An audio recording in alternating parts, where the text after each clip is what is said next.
Hello, welcome to Radiant Resilience. I'm Tori, and today I am going to be talking about the squat.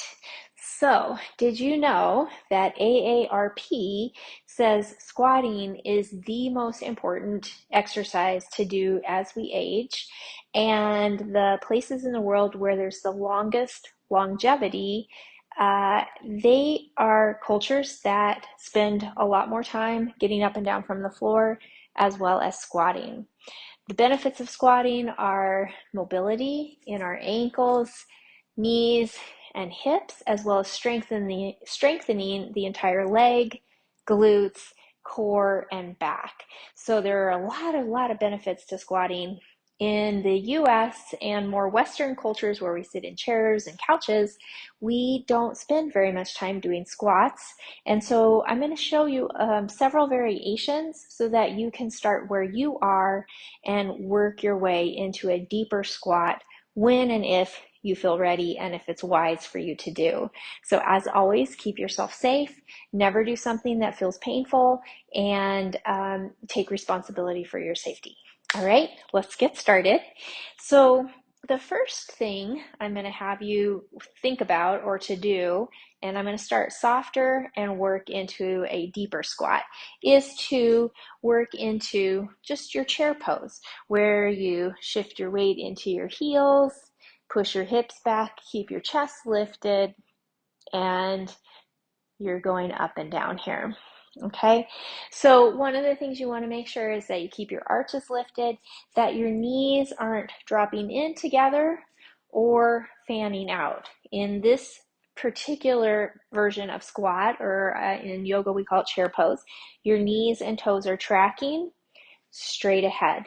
If you feel like your knees are unstable, one thing that you can do is to take a block or a rolled up blanket or a ball or something just to place in between your knees to keep your knees tracking and stable while you're building strength and creating that neuromuscular pathway, muscle memory of what your legs are supposed to be doing. That's option one. If you want to take it a little deeper, you would take a wider stance. Your toes might need to angle out a little bit, just depends on knees and hips. And you would, same action, you'd be going back, but dipping down a little deeper. You could even tap your elbows to your knees. I suggest as you're doing this that you're pushing your weight back into your heels as you push your hips back. That activates more of your legs and glutes. So that's option two. The next option is if you want to go down into more of a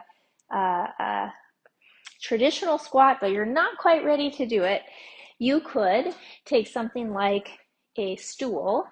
So it's lower than what you might normally be able to move into and work here. This is more, instead of where you're working on strength, you're more working on getting the joints and the flexibility to move into a squat while you're supported. So you could hang out there. If you wanted to go a little bit lower, you could take something more like a block and sit on that to go into more of a deeper squat. Okay. The other thing that you could try, oftentimes ankle mobility can be one of the limiting factors in being able to go down into a full deep squat. So you could take a chair and place your foot up on the seat of the chair. This is to work our ankle mobility. You want to keep your spine nice and straight, and then you would just lean into it to get that flexibility within your ankle, and then you would push off and come up. So you're also working strength in the leg and the mobility of your ankle. So that's one thing you could work on. And then finally, as you progress into more of what you would consider your fullest or deepest squat, if you do have ankle mobility issues, you could take up a rolled blanket, place your heels on that roll or towel, whatever you need, and the balls of your feet off. Now, as you go into a deeper or full squat, you're going to probably want a wider stance. Depending on knees and hips, you might want to angle out your toes. As you go down, your heels are lifted, and that helps if you have that limited ankle mobility. All right, and then the last one would be to come down all the way into your squat. So as you notice, my toes are angled out. I need to do that. People are different there.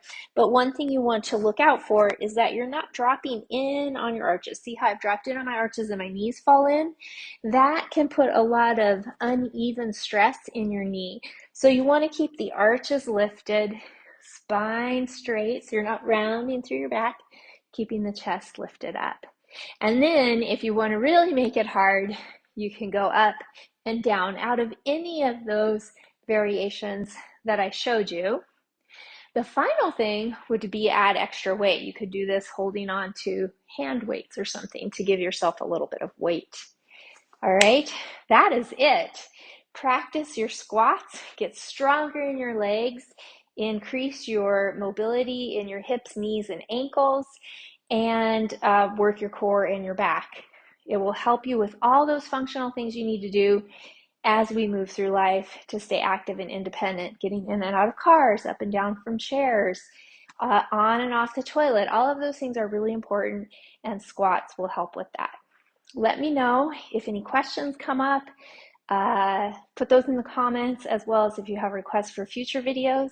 And don't forget to like this video if you found it helpful, and subscribe if you want to be notified when I drop new videos. Thanks. Have a great day. See you next time.